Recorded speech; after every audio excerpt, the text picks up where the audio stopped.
ikan dewa ya, emang sih ikan dewa dulunya ikan keramat kalau di daerah-daerah lain, tapi di daerah Kabupaten Sumedang merupakan ikan komersial yang bisa dibudidayakan dan diperjualbelikan, yang harganya juga emang lain daripada ikan konsumsi lainnya.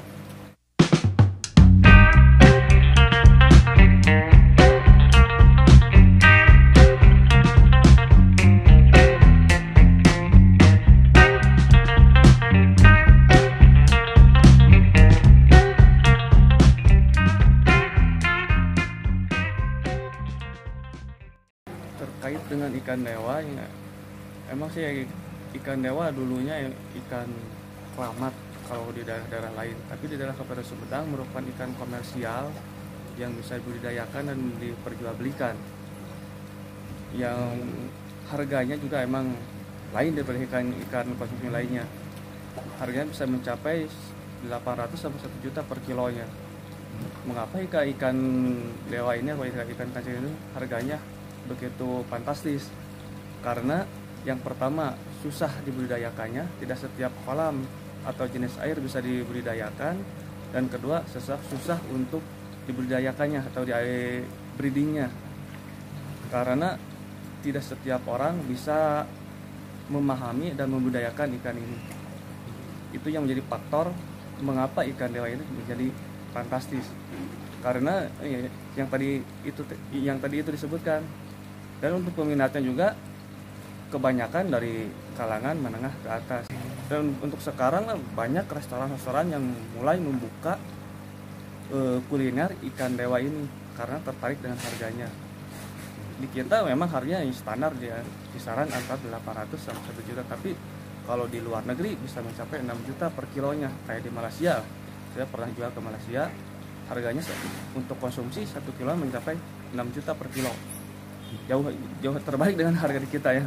Makanya di kita sekarang lagi booming-boomingnya untuk membudidayakan ikan dewa ini.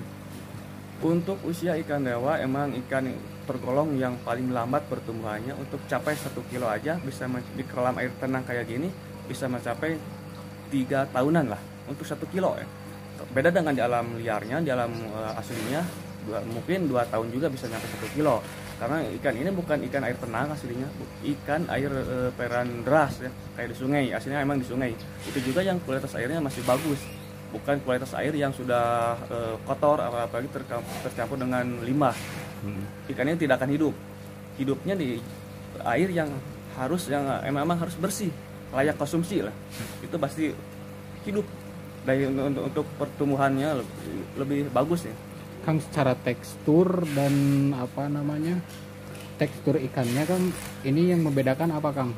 Untuk atau tekstur keistimewaannya? ikan emang dibanding dengan ikan-ikan konsumsi lainnya, emang ikan ini yang paling bagus karena emang konon katanya ikan ini merupakan makanan hidangan para raja dulunya. Masyarakat kecil tidak boleh untuk memakan ikan ini, khusus untuk para raja. Makanya sekarang juga yang makan juga bukan kalangan menengah ke bawah, menengah ke atas, karena tekstur dagingnya itu emang beda dengan ikan-ikan konsumsi lainnya, lebih enak daripada ikan-ikan yang lain, daripada ikan konsumsi lainnya gitu. Kalau dari sisi protein kan ada keunggulan nggak? Untuk sisi protein emang dibanding dengan ikan lain emang paling tinggi sebanding dengan salmon.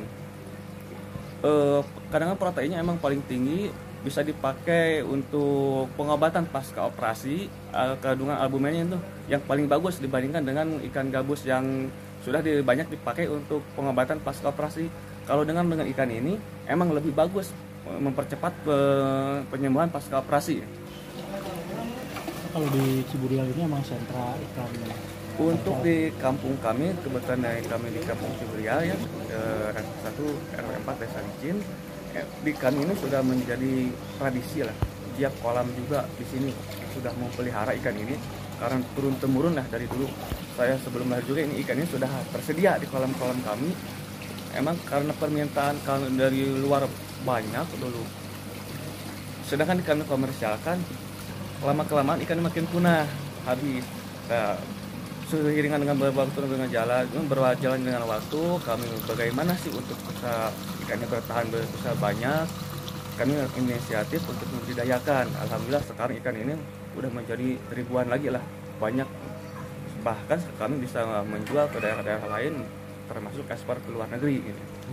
Kang, untuk ekspor Kang atau yang dibudidayakan Kang yang diperjualbelikan itu Kang ke mana aja Kang, dan jenis yang apa Kang? Untuk ekspor kami yang rutin ke Malaysia, ke Singapura, itu yang rutin. Bahkan untuk minggu-minggu depan ini kami ada permintaan ekspor ke Malaysia. Mudah-mudahan ya bisa terrealisasikan secepatnya. Itu sudah MOU untuk minggu-minggu depan bisa dilaksanakan untuk ekspor. Kebanyakan ekspor permintaan mulai dari benih sampai indukan untuk diekspor. Ada berapa jenis ya? Untuk jenis yang lokal kami ada 3 jenis. Yang pertama Torsoro asli Jawa, yang kedua Tamaroides dari Kalimantan, yang ketiga Doronensis dari Sumatera. Itu yang lokalan ya. Yang paling diminati? Yang paling diminati ya Tamaroides sama Torsoro. Karena itu tekstur tubuh, tekstur daging yang paling enak, postur tubuh yang paling gede ukurannya. Kalau Tamaroides Doronensis itu nggak terlalu gede ukurannya.